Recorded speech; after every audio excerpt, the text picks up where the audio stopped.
So here it is, guys, an amazing message coming from our very own Mark Pomeroy. Well, hey there, Elevate family and friends. Great to have you with us today. Now, let me just start right off the top. Wondering if any of you can relate to any of the following. Whether you grew up thinking, if only I could get my first car, then I could go where I want, when I want, and then I'd be happy. If only I could just move out of my parents' house, go out on my own, and then I'd be happy. If only I could get the right job, then I'd be happy. If only I could find the right girl or guy, then I'd be happy. If only I could just get married, then I'd be happy. If only we could have kids, then I'd be happy. If only I could get my kids to do what I asked them, then I'd be happy. And then maybe your kids grow up and you're like, boy, if only my kids would just leave home, then I'd be happy. This whole idea and those sorts of questions and hopes and expectations really based out of the hope that happiness was always just right around the corner. So we're launching a brand new series today called Chasing Happy.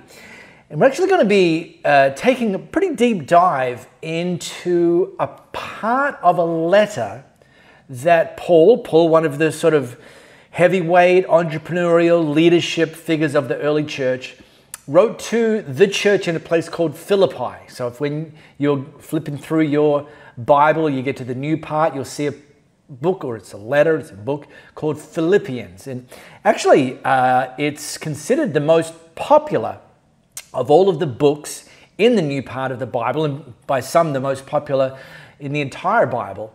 And specifically, we're going to take a deep dive into chapter 4 of Philippians. And chapter 4 is considered the most popular chapter in the most popular book.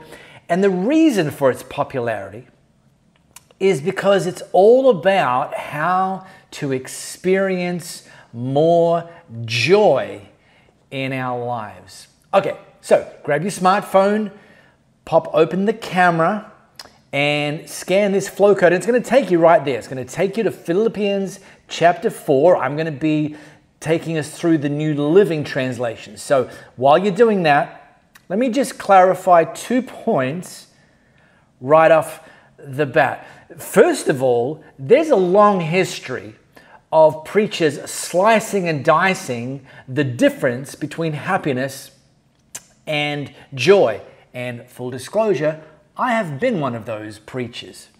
And kind of dunked on the idea of happiness, that happiness is shallow, it's based on happenings, it can come and go, so don't put your hope in happiness. Instead, look for joy, because joy is nothing to do with circumstances. And here's where I stand now, today. I don't think they're exactly the same thing, but I also am comfortable talking about both of them, not necessarily separating them out as distinctly as I did once upon a time. And it's this idea that joy includes happiness, and that joy incorporates so much more. So that's just a big idea. That said, heads up, through this entire series, I'm going to be using those two words somewhat interchangeably, with the idea that if we're chasing happiness, chasing joy, we're heading in the right direction, the same direction, and the direction that Paul's going to be encouraging us to head in. The second thing, and this might seem a little bit weird, because when I was just a moment ago talking about the popularity of chapter 4 in Paul's letter to the Philippian church, because it's all about joy, I'm not so naive as to work from the assumption that everyone wants more joy in their lives. Because here's the reality. I look at some of the friends people choose to be with, to hang around, and see them in that friendship group just experiencing and being led towards more and more drama, not more joy. I have witnessed over and over again the sorts of things people choose to focus on and talk about, which typically, in certain cases, leads things to be more complicated, not a life full of more joy. So I'm not assuming everyone wants more joy in life, but I'm going to be so bold as to hope that you are open to experiencing more joy in your life. Look, for me personally, I think it's a no-brainer. I mean, we live in a world where there's constant tension, people have growing anxiety, growing mental health struggles, there is consistent life challenges. And when you have that realization, which I think we are all aware those things are true, I would ask the question, why in the world wouldn't you want to experience more joy in your life? And here's the great news. Starting today and over the next few weeks, we're just going to unpack some of the simple tools that Paul promises are available to us as followers of Jesus that will allow us and take us in the direction of experiencing more joy in our lives. So he starts this chapter 4, verse 4, always be full of joy, full of joy, full of joy in the Lord.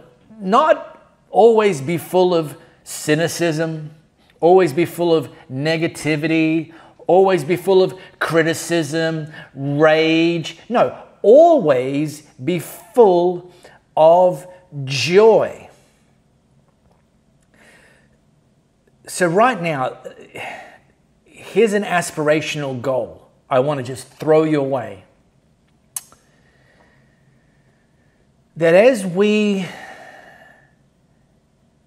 point our lives in the direction of wanting to be those people who are always full of joy, that we would have the aspirational goal that the people in our sphere who aren't followers of Jesus would say about us, I don't actually believe everything they believe, but they sure are full of joy, I'll give them that. Like for that to be something we're known for. Always be full of joy in the Lord. And Paul's like, in case you missed it, I'm going to double click on it. I say it again. Rejoice. Always be full of joy. Here's the first clue: in the Lord. Happiness is found in the presence of God, not in the absence of problems. See, if you're waiting until everything is perfect, thinking that's when you're going to experience happiness and joy, you're going to be waiting a lifetime. Or if I didn't have any bills to pay, then I'd be happy. Okay, I'll give you that one. But you'll never get to a place in your life on this earth, none of us will, where there are no challenges. But that's not the prerequisite. A challenge, problem-free life is not the prerequisite to being able to live a life full of joy. So here's Paul's first pro tip. Number one, go to the source of happiness. Always be full of joy in the Lord. Now, if I was to ask you, what's your happy place? What would you say? I remember my wife, Louisa, who's full-blooded Italian, however, born and raised in Australia. The first time in her mid-20s that we went together to Italy. Still has a ton of her family over there. And we went there for a whole month. It was fantastic.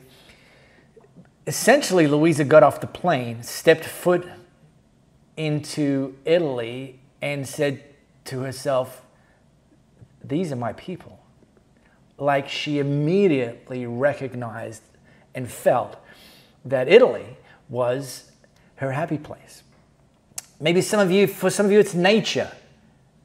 You like camping. Camping, where people spend hundreds and sometimes thousands of dollars to live like a homeless person. Okay, I'm not trying to start a fight here. Maybe it's Disneyland, the happiest place on earth, also known as the longest lines on earth. But this is Paul's big idea, that being in God's presence is the ultimate happy place. So you want to experience more joy, spend more time with the source of joy.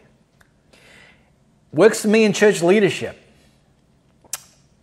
Church leadership is not always easy, despite what some of you might think or someone told you. It's not always coffee shops and golf courses. Over the 14 years that I've been leading here at Elevate, we've lost people to illnesses. We've had seasons of financial pressure. A few years ago, we got into the beginnings of a long and drawn-out COVID-19 pandemic, during which some of that we couldn't meet together in person, etc., etc., etc. And the list of challenges over that 14-year period goes on. But I'm going to say this. The thing that's characterized my experience leading Elevate Church for the last 14 years is joy. Not the absence of challenges, but joy. I don't got to do this. I get to do this. I get to see people taking next steps of faith. I get to see people deciding to follow Jesus. I get to see people healed. I get to see people grow their leadership capacity. I get to see marriages strengthened and marriages restored. And the list goes on and on and on. And that's the stuff I lean into. That's the stuff I focus on. And from that sparks incredible joy. And I know there's going to be plenty more challenges ahead. And I know there is plenty more joy ahead, because the epicenter of this joy is the presence of God. And it's not just for me in the context of a church. That's one of the reasons that we have a church. That's one of the reasons God calls us together to be the church. And whether you're joining online, and then particularly if you have the opportunity to join in person, this is a happy place. We're not coming in here all depressed and a dark cloud and everything's wrong and there's no hope. We're coming in with joy, positioning ourselves in the presence of God and looking at the things that delight Him. A place to gather in lonely moments, a place to gather in scared moments, frustrated moments, a place to encourage one another, to pray for one another. A happy place, the presence of God together, not just individually, together, is the church. And we create this together when we come in expectant, when we come in prayed up, when we come in with joy on the outside, not just I feel so joy, but you have forgotten to tell your face. No, like I'm ready to invest my joy for my joy to be infectious, to lift other people up, to change the atmosphere around me. And God moves best in an atmosphere of faith and joy. And so we say that we don't got to do this, we get to do this. It's not just a t-shirt slogan, it's because we understand the joy that we find in serving God, the joy we find worshiping in God's presence together, the joy we find seeing people taking next steps of faith, the joy we find seeing marriages strengthened and restored, the joy we find in seeing people healed, the joy we find in seeing anxiety and depression lifted, the joy we find in seeing addictions broken in people. Every single one of us can get enormous joy from what God is doing in His church. So pro tip number 1, go to the source. And secondly, for now, Paul talks about practice prayer. Now, 20 years of social science research on the topic of happiness can essentially be distilled into this diagram. We're just going to leave it up there and I'm going to talk us through it. You'll see half of it, 50%, is what's called your set point. And the researchers identify the reality that all of us have a particular genetic predisposition to a certain amount of happiness. And some people have a genetic predisposition to a higher level of happiness, like it's their defaults, their set point, than others. Okay, and this is a reality. You know, Winnie the Pooh characterized this with the character Tigger. And Tigger's like boing, boing, boing, boing, boing, boing, boing, boing, boing. The sun's barely up and he's like, it's a great day, it's a great day. You know, that's Tigger. That was his default set point. And then by contrast, there's another character, Eeyore. And Eeyore's set point was, oh, it's a terrible day. It's going to be a terrible day. Then you see 10% is life events. And the mistake that too many people make is actually living out of the false assumption that's actually 100%. That our happiness and joy is 100% the result of what happens to us and around us. And yet the research bears out that no, that's actually only 10%. But intuitively, I think you know this because you've met people that have got a lot of great things going for them and they're miserable. And you've encountered people that have a lot of challenges that they're facing and they're full of joy. It's because only 10% of our happiness is determined by life events. And then there's this whole other 40% slice. And this is the one that we actually have the most influence over. Practices. And for the sake of this series, we're going to call them spiritual practices. And it's actually this 40% that we're going to focus on over this series, starting today and starting with this one, this idea of practical prayer. Paul continued in his letter, don't worry about anything.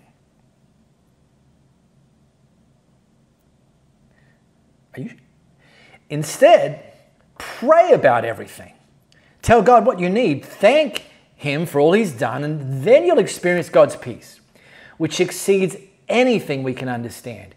His peace will guard your hearts and minds as you live in Christ Jesus. Now, some of you church veterans, how many of you have heard this verse before? At least the first verse, verse 6, the first line. In the New Living Translation, don't worry about anything. Instead, pray about everything. Tell God what you need and thank Him for all He's done. Another translation that maybe you've heard, and this is the one that you've learned in your past. Don't be anxious about anything, but in every situation, by prayer and petition, with thanksgiving, present your requests to God. Or this one, be anxious for nothing, but in everything, by prayer and supplication, with thanksgiving, let your requests be known to God. This is actually one of the most popular verses in the entire Bible. And people are familiar with it, many people. Some people have memorized it. Some people have it posterized on their fridge or on their living room wall. And to basically break it down, is verse 6 is this instruction. Be anxious for nothing, Pray about everything, and with thanksgiving make your requests known to God. That's the instruction. And then verse 7 talks about the promise that if you do that, God will deliver a peace that passes all understanding in your life. Which sounds great, right? I mean, it kind of sounds too good to be true. It almost sounds impossible. But Paul didn't write it there to tease us. But one thing we need to understand is just knowing it or memorizing it or having it posterized on your fridge or living room wall, that's actually not going to get you to the place of experiencing God's promise of a peace that passes understanding. No, Paul's very clear that the ticket to ride to experiencing that promise of a peace that passes all understanding is to pray rather than worry, and to give thanks for all God's done and all God's doing. So here's my invitation to you this week. Every time you catch yourself beginning to worry, use it as a cue to pray. Now, full disclosure, after you've prayed, maybe 10 minutes later, 2 hours later, 2 days later, the thing you're worrying about, you might find yourself worrying again. Well, if you do, pray again. That was me this week. Monday, I found myself worrying about some stuff. So I prayed. Tuesday, I found myself worrying about the exact same stuff. So I prayed. Now, Wednesday, I was no longer worrying about that stuff. But then I caught myself worrying about other stuff. So I prayed. And I anticipate that I'm going to find myself worrying about some more stuff, maybe later today, maybe tomorrow, who knows? But I'm going to take on this invitation. I'm going to pray again. Go to the source of all joy and practice prayer. See you next week. Be sure to bring someone.